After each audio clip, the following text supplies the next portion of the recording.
आप जब भी रिटन एग्ज़ाम कोई भी देते होंगे तो लगभग ये ऐसे 10 शब्द हैं जिससे आपके एग्ज़ाम में क्वेश्चन बनता है। या तो वो आपको कोई स्टेटमेंट देके पूछेंगे कि इसको आप डिस्कस कीजिए, इस पे अपनी विवेचन कीजिए, या फिर देंगे कि इसकी व्याख्या कीजिए, या फिर कहेंगे इसका विश्लेषण कीजिए, या कहेंगे आलोचना करने के लिए या टिप्पणी।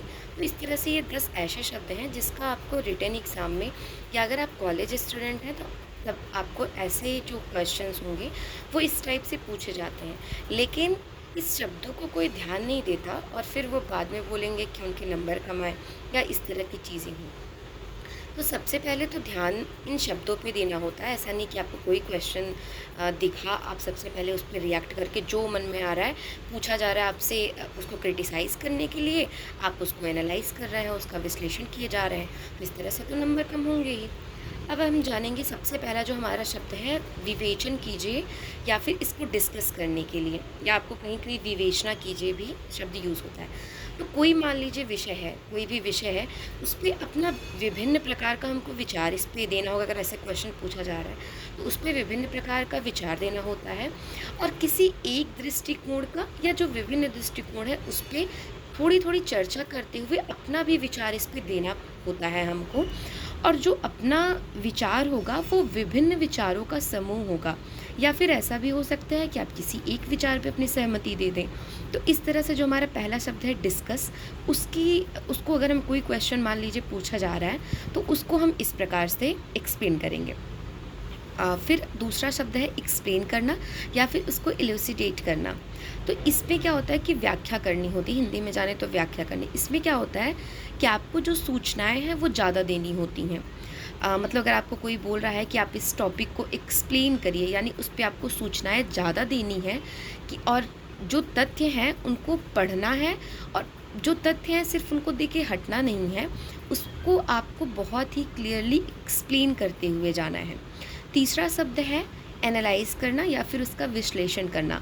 तो कोई मान लीजिए आपको तथ्य दिया हुआ है, या कोई आपसे क्वेश्चन पूछा गया और बोला जा रहा है कि आप यहाँ पे, जब भी आपके सामने तथ्य शब्द का यूज़ कर रही हूँ तो ऐसा नहीं कि मैं उस क्वेश्चन से या आंसर से रिलेटेड किसी फैक्ट की बात कर रही हूँ, मैं आपके क्वेश्चन का जो पूछा गया है मैं उसकी बात कर रही हूँ। तो मान लीजिए आपको एनालाइज़ करना है, आपको विश्लेषण करना है किसी एक टॉपिक का, या किसी एक पक्ष का, या इस तरह से जैसा भी आपका क्वेश्चन है वो आपके क्वेश्चन पे डिपेंड करेगा। तो उसमें क्या होता है कि तथ्य का आपको परीक्षण करना होता है, और ये परीक्षण ऐसा नहीं होगा कि आप सामान्य रूप से करेंगे।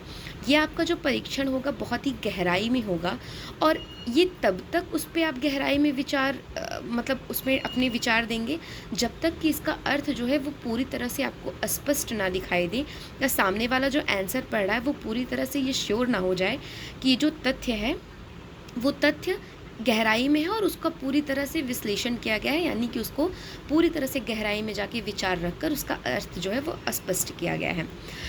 फिर जो हमको दिखता है शब्द एनालाइज करने के बाद हमको दिखता है क्रिटिसाइज़, यानी कि आलोचना करनी है। तो इसको देखते ही आप ऐसे मत समझ लीजिए कि जैसे हमको कोई तथ्य मिल रहा है तो सबसे पहले हम उसको लगेंगे उसकी आलोचना करना। ये हमारी सामान्य जो ज़िंदगी में जो आलोचना है वो उस शब्द से कोसों दूर है। अगर आपसे किसी क्वेश्चन में ये पूछा जा रहा है कि आप इसकी आलोचना करें या किसी स्टेटमेंट को क्रिटिसाइज़ करें, तो इसका मतलब ये है कि किसी भी जो तथ्य है, फिर तथ्य का मतलब मैं आपको फिर से एक्सप्लेन कर दूं कि ये तथ्य किसी उस टॉपिक से रिलेटेड नहीं, बल्कि मैं पूरे क्वेश्चन की बात कर रही हूँ। तो जो क्वेश्चन है आपका, उस पर आपको अपने पॉजिटिव पॉइंट्स और नेगेटिव पॉइंट्स दोनों देना है। ऐसा नहीं है कि सिर्फ आप नेगेटिव नेगेटिव बोलते चले जाएंगे, वो आपका क्रिटिसाइज़ कहलाएगा। नहीं, ऐसा नहीं होता है। आपको तथ्य का अच्छा और बुरा दोनों पहलू दिखाना होता है, और फिर उसके बाद अपना भी निर्णय देना होता है कि आपका उस पर निर्णय क्या है। तो वो आपका जो कहलाता है वो आलोचना करना, या है मतलब उसको क्रिटिसाइज़ करना आप कह सकते हैं। पांचवा हमारा है कमेंट करना या टिप्पणी करना, जो कि बहुत कॉमन है, बहुत ज़्यादा ही पूछा जाता है। इसमें क्या होता है कि किसी कथन का, फिर से मैं कथन बोल रही हूँ या मैं तथ्य बोल रही हूँ, तो वो जो आपका स्टेटमेंट दिया हुआ है या जो क्वेश्चन है मैं उसकी ही बात करूँ। मैं इसको इसलिए बार बार आपके मतलब आपसे एक्सप्लेन कर रही हूँ, क्योंकि कई बार होता है कि हम क्वेश्चन देखते हैं तो हम ये सोचते हैं कि जो भी मतलब उसके बारे में हम ये नहीं देखते कि उसमें डिस्क्राइब लिखा है, कमेंट लिखा है, क्रिटिसाइज़ लिखा है, नथिंग। हम सिर्फ उसके बारे में लिखना शुरू कर देते हैं और ज़्यादातर कंडीशन में हम सारे आंसर्स में कमेंट ही करते हैं। बहुत रेयर होता है कि हम उसको क्या पूछ रहा है हम उस बारे में लिख रहे हो। तो कमेंट का मतलब होता है किसी पे टिप्पणी करना, कोई कथन है उस या कोई भी ऐसा स्टेटमेंट देना दिया हुआ है, उसका हम पहले मूल्यांकन करेंगे या हम उसका परीक्षण करेंगे कि वो कथन कितना मतलब वो जायज़ है, यानी कितना वो जो है वो कथन वो कितनी ज़्यादा, अगर कोई लिख रहा है उस पर बोल रहा है कि इस पर टिप्पणी करना, तो मुख्यतः हम उसका मूल्यांकन ही करते हैं कि कितना ज़्यादा इसमें गहराई है या कितनी ज़्यादा इस तथ्य में सच्चाई है। छठवां होता है कि डिस्क्राइब करना है, कोई भी हमको कथन मिला या कोई तथ्य मिला उसको डिस्क्राइब करना है। इसमें क्या होता है कि कोई तथ्य है या कोई विषय हमको मिला हुआ है उसमें विस्तार से लिखना होता है, और ये जो विस्तार होता है इसमें इसका स्वरूप स्पष्ट करना होता है। जैसे कि आप देखेंगे एनालाइज करने में क्या होता था कि आप अर्थ को स्पष्ट करते थे कि ये कहना क्या चाहता है, जबकि डिस्क्राइब करने यानी वर्णन करने में आपको उसका स्वरूप स्पष्ट करना होता है कि इसका स्वरूप क्या है। सातवां है कि इवैल्यूएट करना यानी मूल्यांकन करना। तो कोई तथ्य आपको मिल रहा है तो उस पर आप बहुत ही सतर्कता से, ये बहुत ही इंपॉर्टेंट होता है, बहुत कम लोग ध्यान देते हैं, तो कोई आपको तथ्य मिल रहा है उस पर आपको सावधानी से अपना विचार रखना है और ये भी आपको निर्धारित करना है कि ये किस हद तक महत्वपूर्ण है और कितना ज़्यादा हमारे लिए उपयोगी है। यही आपका मूल्यांकन कहलाना मतलब करना कहलाता है, यानी इवैल्यूएट करना कहलाता है। आठवां आपका है डू यू एग्री, क्या आप सहमत हैं। जो इस तरह के क्वेश्चंस होते हैं आप जान लीजिए कि 95% ऐसी सिचुएशन में आपको अपनी असहमति ही दिखानी होती है, लेकिन 5% ऐसी सिचुएशन है कि आपको इसमें सहमति भी दिखाने के लिए आ सकता है। तो ये डिपेंड करेगा कि वो जो स्टेटमेंट है वो कहना क्या चाह रहा है।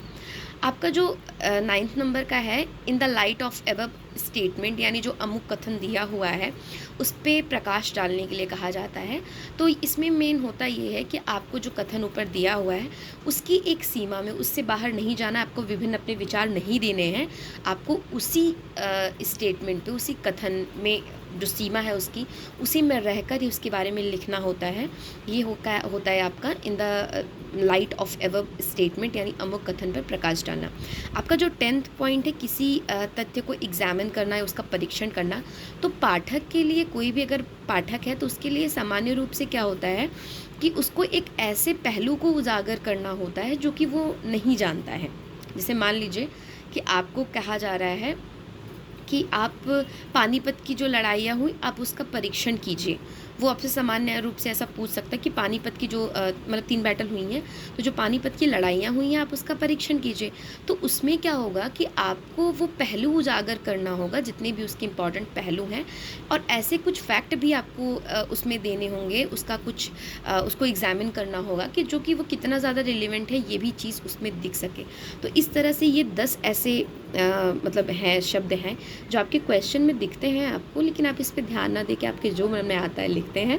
फिर जो अगर कोई कॉलेज का होता है तो वो कहता है कि हमारे मार्क्स इसलिए कम हो गए क्योंकि जो टीचर है, जो आपके प्रोफेसर्स हैं, वो इन शब्दों पे ध्यान देते हैं। वहीं अगर आप कोई कंपटीशन का, कोई भी कॉम्पिटिटिव एग्ज़ाम्स दे रहे हैं तो उसमें भी इन शब्दों का बहुत ध्यान दिया जाता है, खास करके सिविल सर्विसेज की एग्जामिनेशन में।